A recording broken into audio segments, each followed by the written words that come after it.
Welcome to the Philosophical Odysseys podcast.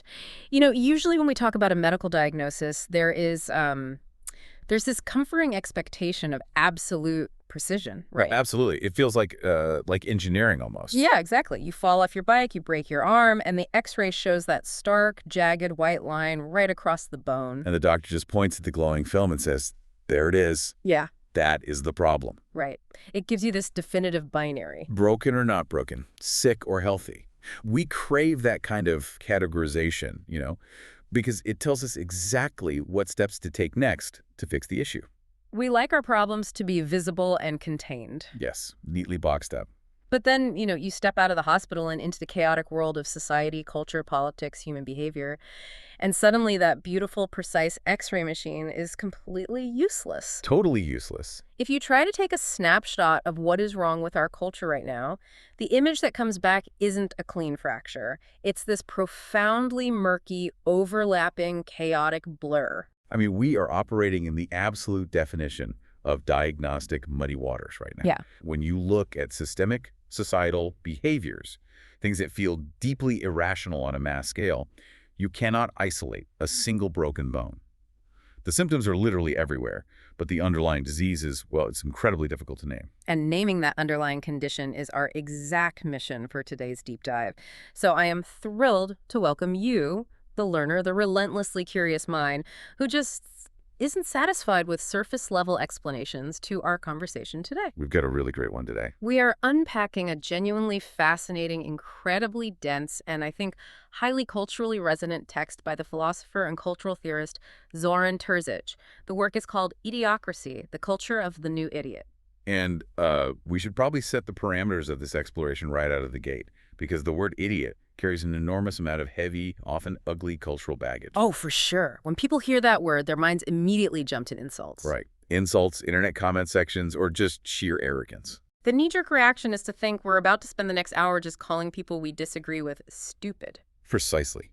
And we really want to assure you that this deep dive is absolutely not about that. Not at all. We are not doing some disgruntled rant about declining IQ scores or, the failures of the public education system or the so-called dumbing down of the internet generation. Yeah, there's absolutely no old man yelling at a cloud energy here. None.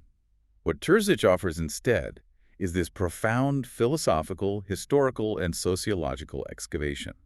We're going to trace how the figure of the idiot has evolved over thousands of years. Starting way back as an ancient Greek symbol. Exactly. Starting as the isolated private citizen in ancient Greece, winding through 19th century psychiatric wards, exploding into the avant-garde art movements of the 20th century, and finally arriving as the ultimate political saboteur in our modern era. And we're exploring this because understanding this specific cultural figure is arguably the ultimate shortcut to making sense of our current, highly unpredictable world. I actually want to ask you, the listener, directly, have you ever looked at the evening news or watch some bizarre, dangerous, viral trend sweep across social media? Or maybe you read a new, completely counterproductive corporate policy at your workplace. Yes. And thought to yourself, this is entirely absurd. It makes no logical sense. So why is everyone blindly going along with it? That feeling, that widespread, normalized absurdity is the core subject of Terzić's work. This deep dive will provide you with the theoretical framework to understand why that absurdity isn't a glitch in our societal operating system. It is the operating system itself. Exactly. Okay, let's unpack this with a mechanical analogy. Think of the concept of the idiot as a cultural check engine light flashing on the dashboard of our civilization. I like that. When you're driving down the highway and that light starts blinking wildly, your first instinct shouldn't be to blame the light. Right, you don't grab a hammer and smash the little plastic bulb on your dashboard. Exactly. You understand that the light is an indicator. It means you need to pull over, open the hood of society, and look at the engine. That framing is vital. The figure of the idiot throughout history has really always served as a symptom, a mirror, and a diagnostic tool all wrapped into one. They reflect the hidden dysfunctions of the society they live in. But to understand why our cultural engine is making such a terrifying, grinding noise today, we have to look at the original design of the vehicle. We have to go back to the very roots of Western civilization. Right. What did it actually mean to be an idiot in antiquity, and how did that definition begin to morph over time? Well, let's pop the hood on ancient history. The English word itself derives directly from the ancient Greek term idiots. And back in the days of Plato and Aristotle, idiots did not mean someone who was intellectually deficient or foolish, did it? No, not at all. It had a strictly sociological and political definition. It simply meant a private person. A private person. Yeah. And to understand why being a private person was significant enough to warrant its own distinct label, we really have to understand the structure of the ancient Greek polis, or city-state. Right, because in Athens, democratic participation was not just a right. It was the highest possible civic virtue. The public sphere, the agora, was where human beings achieved their true potential through debate, lawmaking, and shared governance. The Greeks believed that humans were fundamentally political animals. Precisely.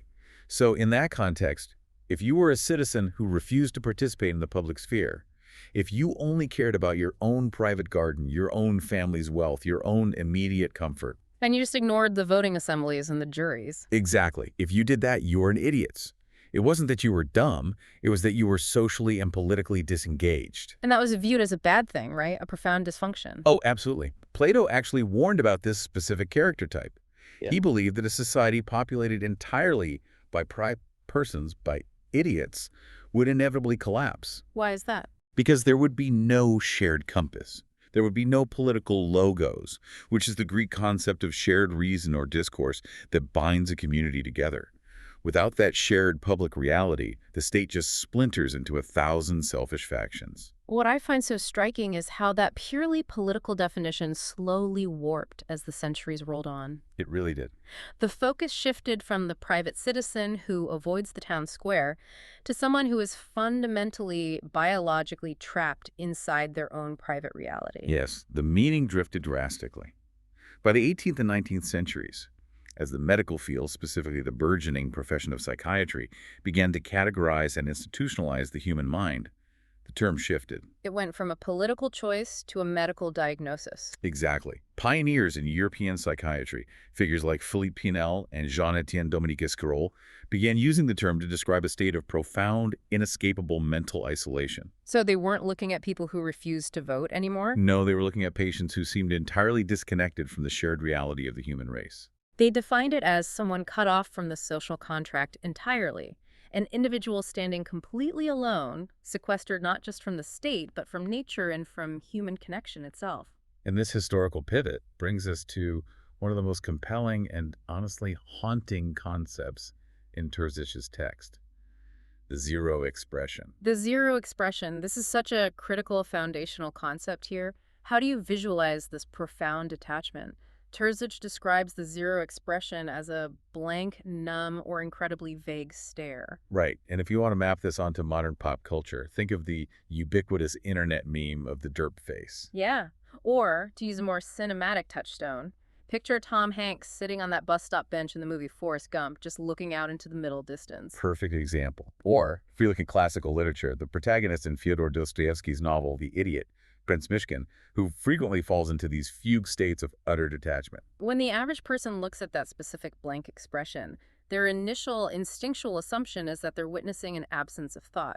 We assume the lights are on, but nobody is home. The brain is empty. Right.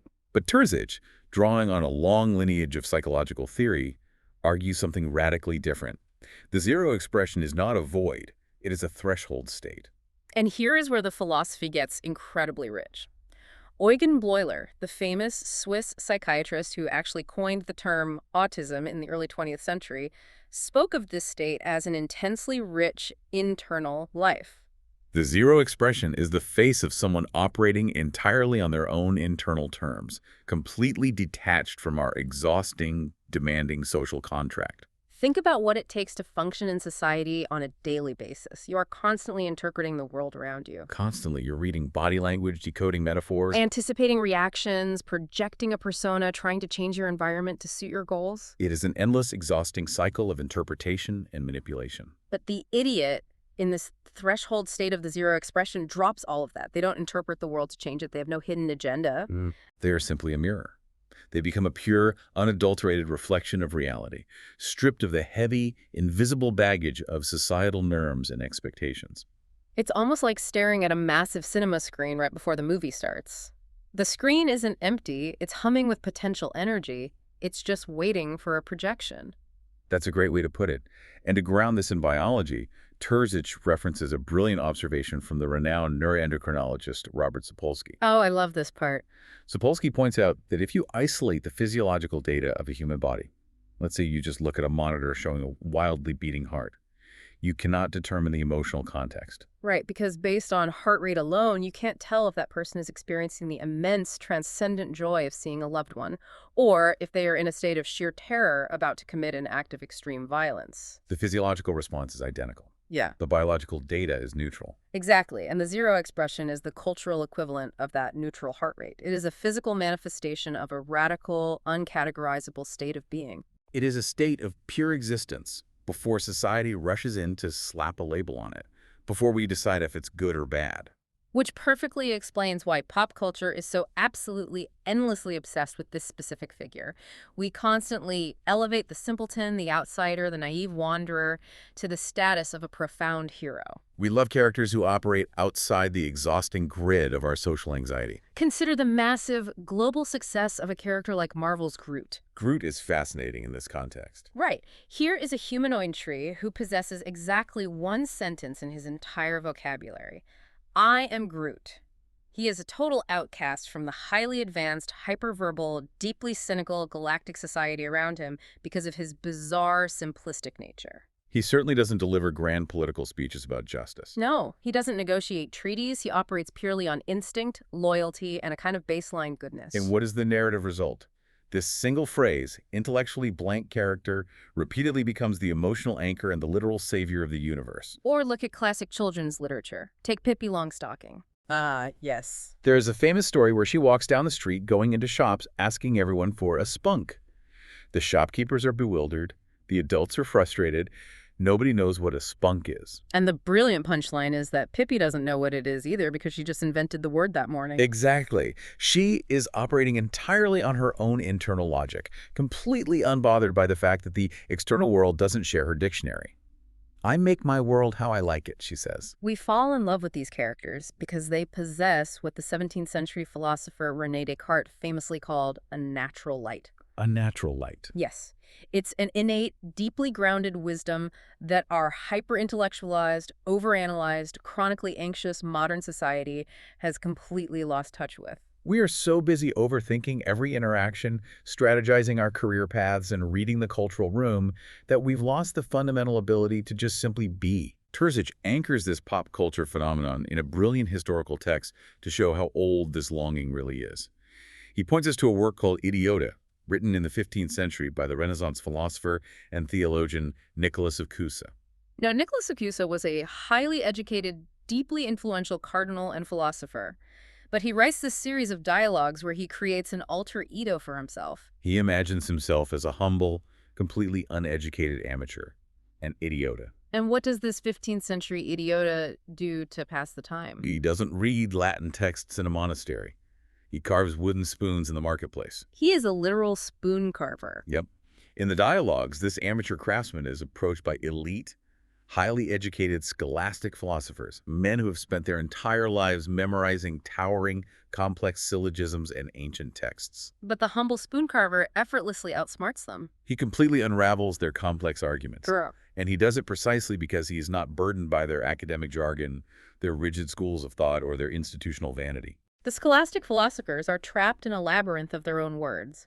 The spoon carver derives his profound, undeniable insights into the nature of the universe simply by observing the physical act of carving wood. He understands material, he understands form, he understands reality without the middleman of academic theory. He has an inner knowledge of all things because he looks at the simple truth, completely bypassing the expert's performance of knowledge as power. It is a romantic, incredibly appealing vision of the idiot, the untouched soul who knows the truth because society hasn't corrupted them yet. But Terzić uses this historical and literary figure not to give us a comforting bedtime story, right? No, he uses it to set up a devastating critique of how we live today. I want to pause here and challenge this romantic ideal of the private, innocent spoon carver. Is it even theoretically possible to be truly private or detached in the way Nicholas of Cusa imagined? That's the million-dollar question. Let's look at your reality right now as the listener. We live in an era of ubiquitous smartphones.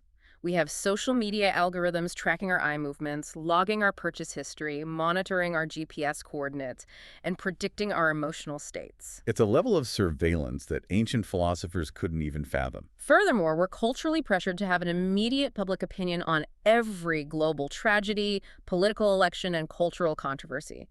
The ancient Greek polis was a physical town square you could walk away from. Our polis is a digital panopticon right in our pockets. Exactly. Has modern society forcibly dragged every single one of us into the public square, effectively murdering the possibility of the innocent idiots? That is the exact tension that drives Terzić's analysis forward.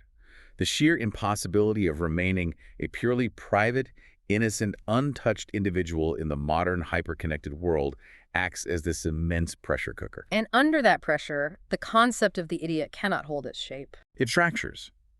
Because you can no longer just sit quietly in the marketplace and carve your spoons, the figure of the idiot splits into two distinct, clashing, and highly consequential realms. And this fracture is where the philosophy bleeds into real-world consequences.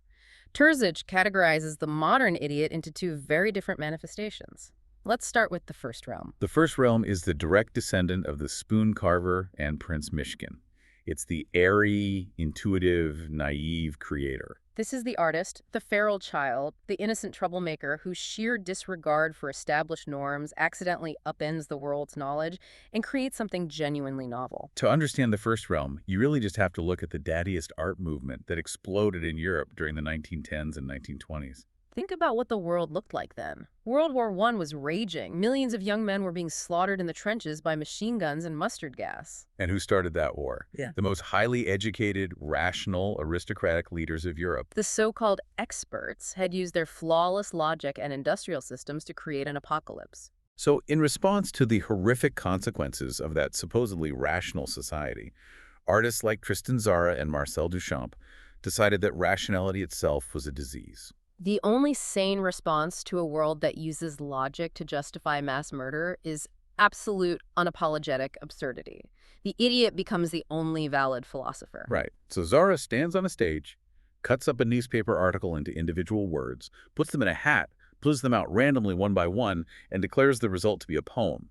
He completely ignores the foundational rules of literature, grammar, syntax, narrative intent to discover a totally new, unpretentious way of interacting with language. The first realm creates beauty and insight by blissfully ignoring the rules. It's a radical detachment that yields creation.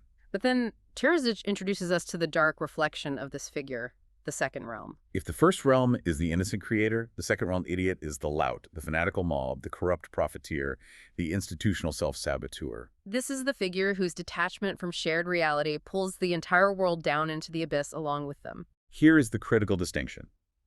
If the first realm creates by ignoring the rules, the second realm destroys by aggressively, cynically exploiting them. Or, more accurately, by engaging in what philosophers and logicians call a performative contradiction. Exactly. A performative contradiction is a statement or action that undermines the very premise it relies upon to exist. The classic linguistic example is someone shouting, "I am dead." The fact that they are speaking proves they are not dead. Right, the act contradicts the content. Now, scale that up from a sentence to an economic system, and you arrive at the insights of Karl Marx. Marx famously wrote about the idiocy of the bourgeois world. Now, Marx wasn't calling business owners stupid in terms of IQ. Right, wasn't a personal insult. He was pointing out the inherent structural idiocy, the performative contradiction of capitalist system that demands infinite, relentless growth on a planet with finite resources. Which is mathematically impossible. Totally. He observed an economic engine where the blind, obsessive pursuit of short-term profit inevitably impoverishes the consumer base required to buy the products. The very people who need to buy the stuff. Yes, thereby destroying the very wealth and social stability the system seeks to create. It's a matrix of downfall. The profiteer is driven by a localized, obsessive instinct that mathematically demands total global collapse. It is self-sabotage, perfectly disguised as success. And what makes Terzić's analysis so terrifying is how easily the first realm can curdle and rot into the second realm. It's a very thin line. That total freedom from societal norms, that zero expression detachment from empathy, can result in a groundbreaking avant-garde painting, yes. But if you apply that exact same detachment to a corporate boardroom, It results in a catastrophic failure of logic and human compassion. It manifests as what Terzić calls apocalypse blindness. I want to make this highly concrete for the listener because we've all lived through a massive real-world example of this exact dynamic. Let's look at the global financial crisis of 2008, specifically through the lens of how it was portrayed in the film The Big Short. Oh, that movie provides us with perfect avatars for both the first and second realms. It's a brilliant case study. Let's analyze the character of Dr. Michael Burry, the hedge fund manager who predicted the collapse of the housing market years before anyone else. Burry is the absolute embodiment of the first realm idiot savant. He is physically and socially marked as an outsider. He has a glass eye. He sits in his office playing heavy metal music on a drum kit. He walks around a multi-billion-dollar Wall Street firm completely barefoot. He fundamentally rejects the social rituals, the backslapping, the golf games, and the tailored suits of the financial elite. And because of his radical detachment from the social reality of Wall Street, his innate instinct allows him to do something none of his peers can do. He simply looks at the raw, unadulterated data of the subprime mortgages. Right. He looks at the crudest pattern of the numbers without the comforting metaphors of endless economic equilibrium. And because he is detached, he clearly sees the absolute absurdity of the housing bubble. He sees the monster stirring in the deep while everyone else is happily splashing in the shallow end, completely blinded by their own institutional groupthink. And how do his investors and colleagues treat him when he points out the obvious data? They revile him, they scream at him, they treat him like an amateur, a fool, an idiot. They project the label of the idiot onto him because the rest of Wall Street, the polished, well-dressed, highly educated, supposedly rational actors, are actually functioning as second-realm idiots. They are the ones blindly, stubbornly marching the global economy toward absolute collapse. They are propelled by the idiocy of their own incentive structures, blinded by their localized goals of annual bonuses, completely ignoring the performative contradiction that their actions will bankrupt the very institutions that pay them. It's pure second-realm behavior. Let me try to distill this dynamic into a fresh analogy. Imagine a massive, complex paint factory. The first-realm idiot is like a child who wanders into the factory, finds some discarded vats, and starts finger painting completely outside the lines, ignoring all the color theory textbooks, and accidentally invents an entirely new, breathtaking shade of blue. Right. It's innocent, creative, and breaks the rules to generate novelty. A perfect representation of the avant-garde. Now, the second-realm idiot is the well-dressed CEO of that exact same paint factory who deliberately sets the building on fire so he can claim a massive insurance payout, knowing perfectly well that he has locked himself and all his employees inside the building. That is dark, but accurate. The action is profoundly self-defeating. It is absurd, but it's driven by a grotesque tunnel vision adherence to a localized goal. Maximizing shareholder value for a single quarter, even if it means burning down the world. That analogy perfectly captures the catastrophic tunnel vision of the second realm. But Terzić doesn't stop at merely describing this destructive behavior. He asks the vital mechanical question: how does this second realm actually operate on a day-to-day basis? Right. How does an entire society learn to ignore the fire they are setting? He argues that it relies on a very specific psychological and linguistic mechanism. It requires society to reduce the incredible messy complexity of the world down to what the Austrian writer Robert Musil called the crudest pattern. The crudest pattern. This is where the abstract philosophy slams directly into the way we communicate with each other every single day. Drawing heavily on Musil's writings, Terzić explores the human tendency to reduce a deeply complex, nuanced reality into its most basic, literal, and easily digestible elements. Musil observed that our modern world, despite all its towering intellectual achievements, its science, and its literature, often operates in a mental condition akin to profound idiocy because it limits its understanding to the simplest of coordinating conjunctions. It is an obsession with a terrifying, weaponized literalness. The idiot, by definition, strips away all metaphors. To understand why stripping away metaphor is so dangerous, we have to understand what a metaphor actually does. Metaphors are the invisible connective tissue of society. They require a shared understanding, a baseline of empathy, and a mutual cultural context to function. Like if I walk into a room soaking wet and tell you, it's raining cats and dogs out there, instantly to hand me a towel and grab an umbrella. Right, I don't call an animal shelter or look around for falling poodles. Exactly. The metaphor creates a shared reality without requiring a literal scientific explanation of precipitation. But the idiot operates purely, violently on the literal level.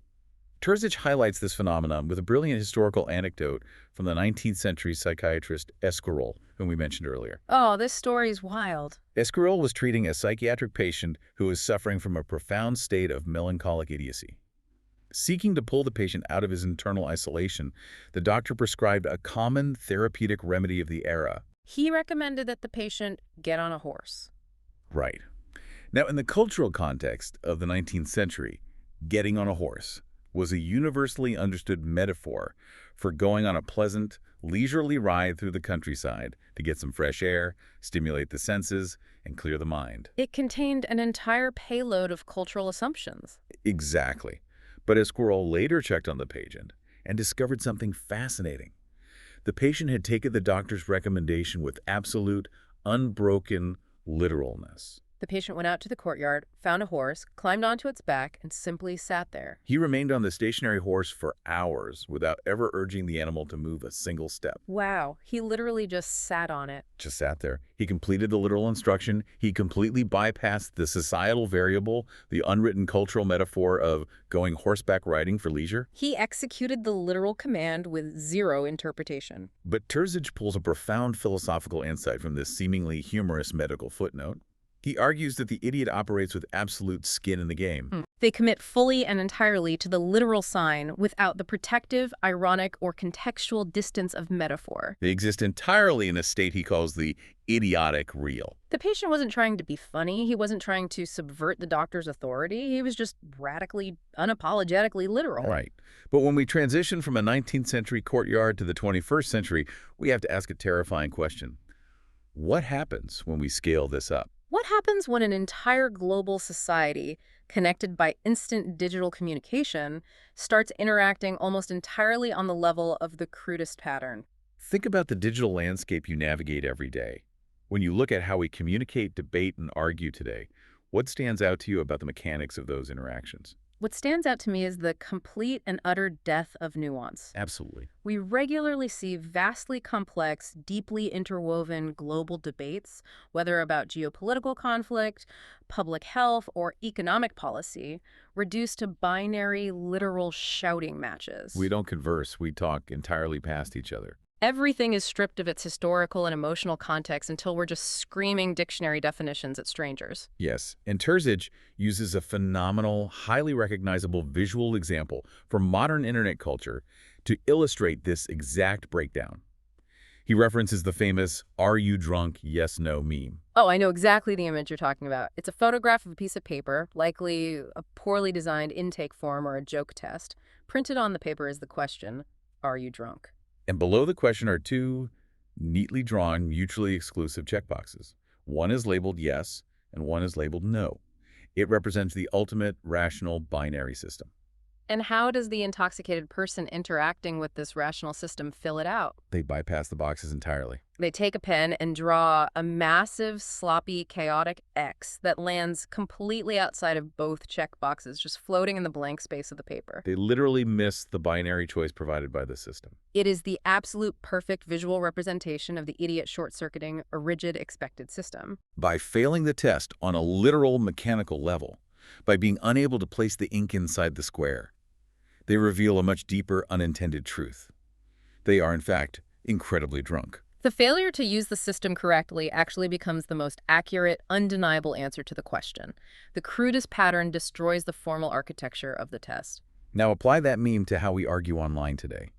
Think about how much of our modern political chaos, our endless social media battles, is just people deliberately playing the idiot. People taking metaphors or generalized statements hyper-literally just to stall progress, to exhaust their opponent, or to shut down the debate entirely. If global warming is real, why is there snow in my front yard today? That is a perfect example of weaponized literalness. It really is. It takes a vast, unfathomably complex, multivariable global climate system and aggressively reduces it to the crudest pattern imaginable. The localized weather outside one person's specific window on a Tuesday. It is utterly exhausting to argue against because you have to spend an hour explaining the difference between climate and weather to someone who is actively pretending not to understand the distinction. And when this strategy of weaponized literalness scales up from the annoying guy in an internet comment section to the literal halls of global governance, the stakes change dramatically. Right. When the people with their fingers on the nuclear code start speaking in the crudest patterns, society fundamentally changes shape. We cross a border from mere cultural confusion into what Terzić, borrowing heavily from pop culture, officially calls idiocracy. This transition brings us to the core of the text's diagnosis of our current era, the zeroed society. And to frame this complex sociological reality, Terzić surprisingly turns to a piece of mid-2000s Hollywood cinema. He heavily analyzes Mike Judge's 2006 dystopian comedy film, Idiocracy. For those who might not have seen it, the premise of Idiocracy is relatively simple. A perfectly average, unremarkable guy from our current timeline is cryogenically frozen in a military experiment gone wrong. And he wakes up 500 years in the future, only to discover that humanity has selectively bred itself into absolute, unmitigated stupidity. The infrastructure is collapsing, there were massive avalanches of uncollected garbage, and the global food supply is dying because they are watering their agricultural crops with a neon green sports drink called Brondo. Why? Because, as the citizens endlessly repeat, it's got electrolytes. On the surface, the film plays as a broad, somewhat mean-spirited comedy about declining IQs and the dangers of anti-intellectualism. But Terzić views the film through a much sharper, deeply philosophical lens. He calls Judge's film a work of hysterical realism. He argues that it accurately depicts what he calls a zeroed society. A society where self-sabotage is no longer an accident. It is the operational norm. It is a society where symbols, like the word electrolytes, have completely lost their scientific or logical meaning and have just become tribal chants. It's the ultimate endpoint of the crudest pattern. It's a society where you fervently wave a flag, but if someone asks you what the flag actually represents, you have no idea. You just know you are culturally mandated to be angry while waving it. Exactly. But Terzić points out a brilliant, terrifying paradox embedded in the world building of the film, a paradox that perfectly mirrors our own late capitalist reality. What's the paradox? Well, the film depicts a world of total anarchic dysfunction. People can barely speak in full sentences, the crops are dead, the buildings are collapsing. But somehow, simultaneously, this apocalyptic world is managed by a highly efficient, technologically advanced, totalitarian corporate elite. Oh, right, the Brondo Corporation. Exactly. The Brondo Corporation controls the entire government, seamlessly running massive automated supply chains, executing complex marketing algorithms, and maintaining a ubiquitous barcode scanning surveillance state. That is the paradox. How does a society that is literally too stupid to understand that plants need water manage to build, maintain, and operate a flawless, global, automated tech infrastructure? Exactly. How do those two realities coexist? And this is Terzić's most crucial paradigm-shifting point, the grand stupidity thesis. The comforting idea we tell ourselves that people are just generally getting dumber, that education is failing, that IQs are dropping. That's a lazy, inaccurate critique. Yes, it is a fairy tale that shields us from a much darker reality. The truth is that we aren't getting dumber. No. Idiocracy is not a state of cognitive absence. It is a state where highly rational, ruthlessly strategic systems of power intentionally utilize irrationality, absurdity, and mass confusion to maintain control and generate profit. Power needs us to be deeply confused. If we're arguing about whether plants need sports drinks, we aren't organizing a labor union to demand better wages from the Brondo Corporation. It thrives on that exact friction. We're getting more confused by deliberate design. The algorithms that dictate our news feeds are mathematically optimized by the smartest engineers on the planet to serve us the most enraging, polarizing, crude patterns possible. Because anger and confusion drive engagement. And engagement drives ad revenue. Yeah. The system is genius. The output is idiocy. Let's extrapolate this to the granular feeling of our modern lives. The sociologist Zygmunt Bauman coined a perfect term for our era. He calls it liquid modernity.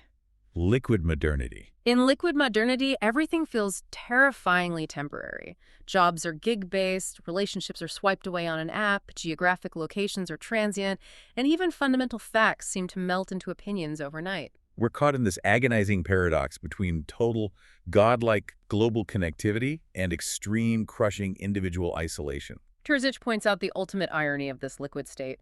We all carry in our pockets a marvel of aerospace engineering, a GPS device that can ping a satellite in orbit and pinpoint our exact physical location on the surface of the globe down to the square meter. Physically, we have never been less lost. But culturally, politically, and morally, we are completely, utterly adrift. We have no shared cognitive map. We have no political logos. We are meticulously tracking our daily step counts on our smartwatches while blindly walking off a cultural cliff. And to capture the sheer, baffling reality of this zeroed society, Terzić provides an incredible historical artifact. He points to a mechanical metaphor known as the useless machine.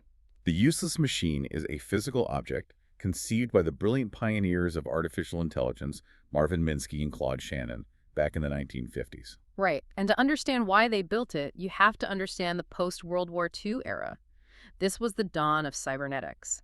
Engineers were obsessed with purpose-driven machines, feedback loops, automation, and creating technology that would supposedly solve all human problems through hyper-efficiency. So in the middle of this utopian engineering fervor, Minsky and Shannon build a simple, unassuming little wooden box. On the top of the box is a single toggle switch. When a person walks up and flips the switch to the on position, the lid of the box slowly opens. A little mechanical arm reaches out from inside, deliberately flips the switch back to the off position, and then quickly retracts back into the box as the lid snaps shut. Wait, so its only job is to turn itself off? Yes. It is the ultimate physical manifestation of the zeroed society. It functions perfectly. The internal wiring is flawless. The engineering is precise. But its sole, singular purpose for existing is to immediately cancel itself out. It is profoundly funny, but also deeply unsettling. It's like a government spending $1 billion taxpayer dollars to build the world's most advanced supercomputer, employing thousands of PhDs to write the code. And programming the computer's only function to be identifying its own power cord and unplugging itself from the wall. The technological capability is absolute genius, but the application is entirely, stubbornly self-defeating. That is the pure essence of an idiocracy.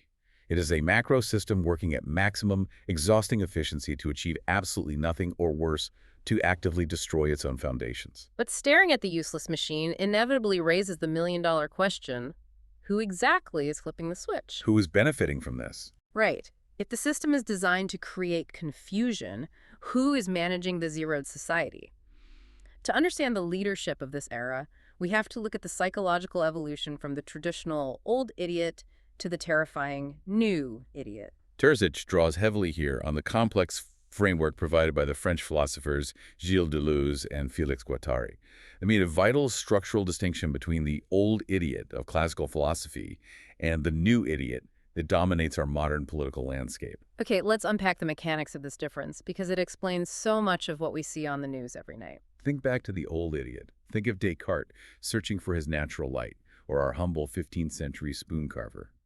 The old idiot genuinely wanted to find undeniable, universal truths. And the method they used to find that truth was to doubt everything. They stripped away the noise, the academic jargon, and the societal assumptions to locate the pure signal underneath. They were truth seekers. The new idiot, however, is a completely different creature. The new idiot has absolutely no interest in truth. The concept of an objective truth is entirely irrelevant to them. So if they aren't seeking truth, what is their ultimate goal? Power.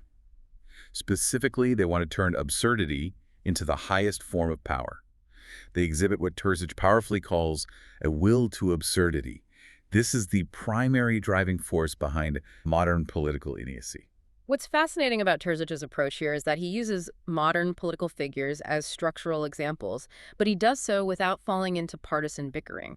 Regardless of where you, the listener, fall on the political spectrum, the actual mechanics of how these figures operate is undeniably fascinating. Oh, absolutely. For instance, Terzić looks at the political ascent of Donald Trump, but he doesn't analyze him through the standard, exhausting left versus right punditry. He views him through the lens of theatrical avant-garde history. Exactly. Terzić employs a concept he calls the dialectic of incompetence. A dialectic is essentially a dialogue or a tension between two opposing forces that eventually synthesizes into a new reality, right? Yes, and in this case, the tension is between expected leadership and blatant absurdity. Terzić explains that the new idiot dominates precisely through this will to absurdity. We live in an era where trust in institutions has collapsed. Facts have lost their gravitational pull. Data is endlessly manipulated by think tanks, and polished traditional experts are deeply distrusted by the public because those same experts oversaw the financial crashes and the endless wars. So in that environment of total distrust, how do you project strength? By breaking the rules of reality itself, claiming something that is blatantly, provably impossible or wildly contradicting yourself in the exact same sentence is no longer a political liability that ruins a campaign. No, it becomes a massive show of dominance. Terzić compares this specific communication style to a character from avant-garde theater named Père Ubu. Ubu is the protagonist of Alfred Jarry's scandalous 1896 play Ubu Roy. Ubu is an infantile, greedy, cowardly, gluttonous tyrant who acts entirely on whim. He contradicts himself constantly. He demands the physically impossible from his subjects, and he weaponizes his own chaotic unpredictability to keep everyone off balance. Ubu destroys the logic of the play itself. And the mind-bending part of our current reality is that when a modern political figure adopts the tactics of Ubu, when they exhibit glaring incompetence or spout obvious absurdities, it isn't punished by the electorate. It is actually read by the public as absolute authenticity. This is the crux of the dialectic of incompetence. If a leader makes a massive, glaring factual error or says something completely unhinged, the public doesn't react by saying, oh, they are unfit for office. A large portion of the public says, look at them. They aren't a slick, focus-grouped, robotic politician reading from a teleprompter. They make mistakes just like me. They speak their raw mind. They are real. The illusion of the polished traditional statesman is shattered. It's enthusiastically replaced by the chaotic, unpredictable energy of an internet troll elevated to the highest office in the land. It's fascinating because it completely breaks the established 20th century rules of public relations. And Terzić uses a phenomenal pop culture example to illustrate how this psychology actually works on a mass scale. He brings up the Uri Geller phenomenon from the 1970s. Yes. For those who don't know, Uri Geller was a wildly famous illusionist who claimed to possess actual, literal psychic powers, most famously the ability to bend metal spoons using only his mind. He became a massive global sensation. Eventually, he was invited onto The Tonight Show with Johnny Carson. Now, Carson was uniquely equipped for this interview because Carson himself was a former amateur stage magician. Carson knew exactly how the spoon-bending trick worked. So before the broadcast, Carson tightly controlled the props. He ensured Geller couldn't use his own pre-bent, structurally compromised spoons. Cameras roll on live, national television, millions of people are watching. Yeah. Carson hands Geller a solid, untouched spoon, and Geller completely, utterly fails. He sits there for agonizing minutes, sweating, rubbing the spoon, making excuses, entirely unable to perform the trick. The magic is dead. Now, in the old paradigm of logic, that is a career-ending moment. You have been definitively exposed as a fraud on the biggest stage possible. But what actually happened to Geller's career? The exact opposite of what logic would dictate. His catastrophic failure actually boosted his credibility with the true believers. Yes, because the public's internal logic worked to protect the absurdity.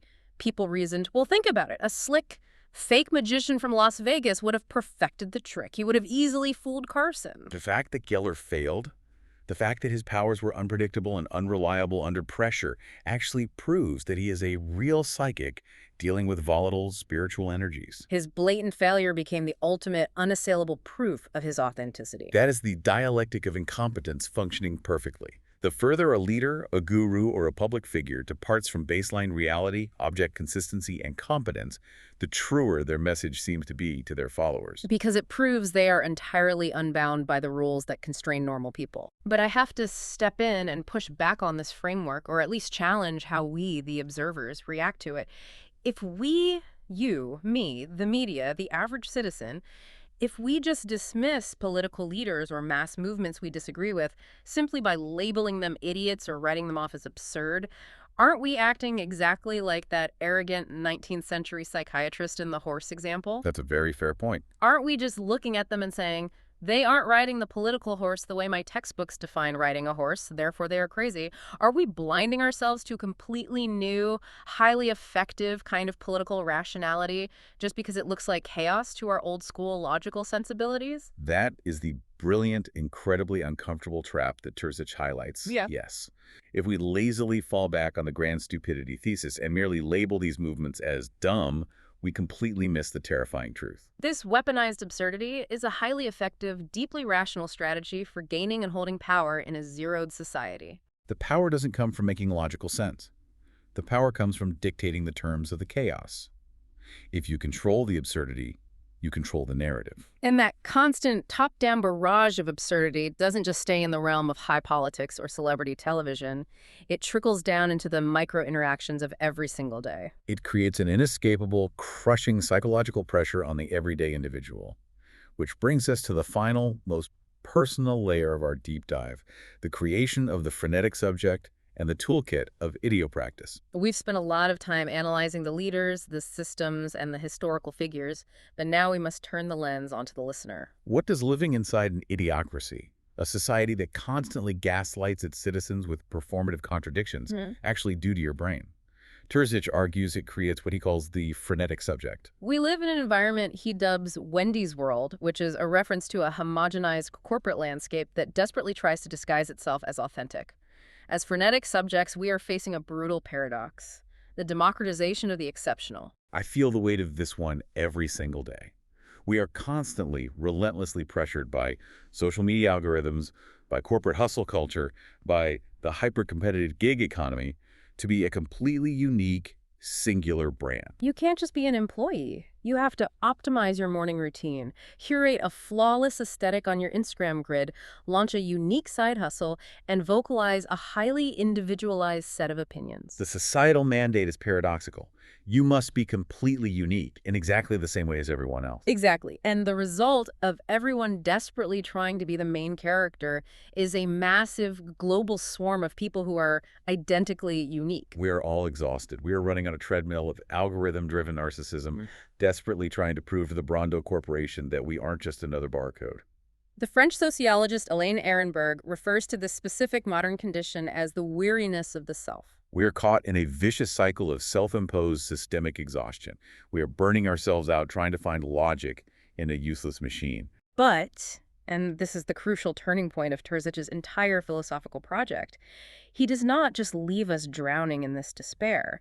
He offers us a tangible toolkit, a way out of the trap. He calls this method of resistance idiopractice. Idiopractice. It sounds like a medical term, but it is actually the conscious, deliberate use of idiocy as a tool of rebellion. To understand why idiopractice is necessary, you have to understand why rational resistance fails in a zeroed society. If the corporate political system expects you to engage in rational resistance, if it expects you to organize a polite, permitted march, or sign an online petition, or express your anger by buying a supposedly eco-friendly premium product, then your rational resistance just becomes another commodity. The system effortlessly absorbs your rationality, packages it, and sells it right back to you at a markup. If the system feeds on logic, giving it a logical argument just feeds the beast. So the only way to genuinely short-circuit an absurd, irrational system is to completely out-absurd it. You have to break the crudest pattern. Exactly. Idiopractice takes many forms. It includes things like deliberate product sabotage or aggressive norm-core fashion that refuses the mandate to be exceptional. It includes craftivism, like people knitting cozy, colorful sweaters for stop signs or statues. It is the deliberate, joyful refusal to make sense in a world that demands you make dollars. It's about snapping the expected literalness of the system. There is an incredible, highly illustrative anecdote in the text about how effective this can be in the real world. A group of activists in Paris wanted to protest the harsh treatment and systemic invisibility of the homeless population. Their goal was to set up a visible encampment of tents for homeless individuals, right in the pristine, highly controlled forecourts of high-end luxury shopping centers. Now, under normal, rational circumstances, the authorities and the police would arrive within minutes to violently sweep the encampment away, as they routinely do with the unhoused, to protect the aesthetic of commerce. But the activists didn't stand there and deliver a rational, fiery political speech about human rights or economic inequality. The police know exactly how to handle a political speech. They just arrest the speaker. Instead, the activists claim they were simply waiting for the sales. They posed as hyper-consumers. They played the role of the ultimate idiots of late-stage capitalism people, so pathologically obsessed with buying luxury goods that they would willingly camp outside a store on the concrete. And this act of idiopractice completely paralyzed the authorities. Why? Because in an idiocracy, the police are trained to eagerly remove a vagrant, but they have absolutely no protocol for violently suppressing a prospective consumer. The activists took the system's own absurd, overarching priority: the worship of consumption, and weaponized it against the enforcers.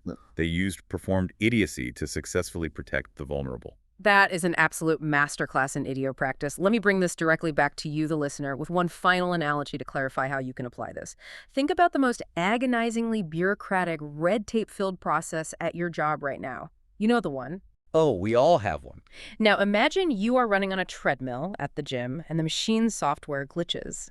It just keeps speeding up, moving faster than humanly possible. The rational, instinctual thing to do is to try and run faster. You try to keep up with the belt. You try to meet the impossible demands of the glitching system. But if you follow that rational instinct, you will inevitably collapse from exhaustion and be thrown off anyway. Right. Idiopractice is the radical decision to just sit down on the belt and let it shoot you into the wall behind you. Yes, it might hurt your pride for a second, and it will certainly look ridiculous to the people on the ellipticals next to you, but at least you break the machine's intended cycle. You refuse to participate in the exhausting, self-defeating logic of the speeding treadmill. You strictly follow a rule so literally that it breaks the workflow, exposing the absurdity of the rule itself. You reclaim your individual autonomy by actively embracing the absurd failure. You stop trying to prove you are the smartest person in the room, and instead you embrace the profound, disruptive power of the idiot. So, as we reach the end of our deep dive today, let's pull all these massive philosophical threads together into a cohesive tapestry. We have been on quite an intellectual odyssey. We certainly have. We began by tracing the figure of the idiot from its origins in antiquity, as the solitary, politically disengaged private citizen, moving through the cloisters of the 15th century spoon-carving truth seeker, all the way to the raw, literal-minded artists of the 20th century avant-garde. We watched that figure fracture under the immense pressure of modern society into the two realms. The innocent creator who ignores the rules to build something new, and the destructive, self-sabotaging CEO who exploits the rules to burn the system down. We explored how our hyper-connected society actually reduces complex nuance to the crudest pattern, enforcing a terrifying literalness that strips away the essential glue of cultural metaphor. And we arrived at our modern zeroed society, the true idiocracy, a landscape where the will to absurdity has completely rewritten the established rules of power, turning performative incompetence into the ultimate unassailable marker of political authenticity.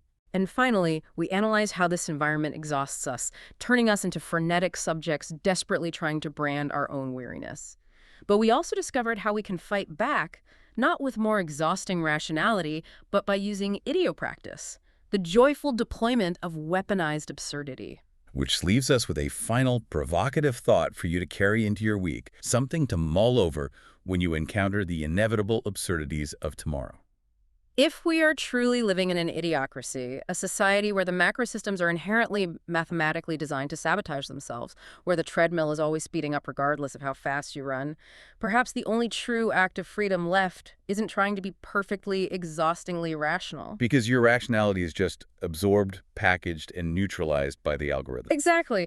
Perhaps true freedom is consciously choosing which absurdities we participate in. Rather than being blindly swept up in the endless, enraging absurdities designed for us by social media companies, political grifters, and corporate marketers, we can author our own nonsense. We can sit on the treadmill. We can carve our own spoons. How will you harness your own inner idiot tomorrow?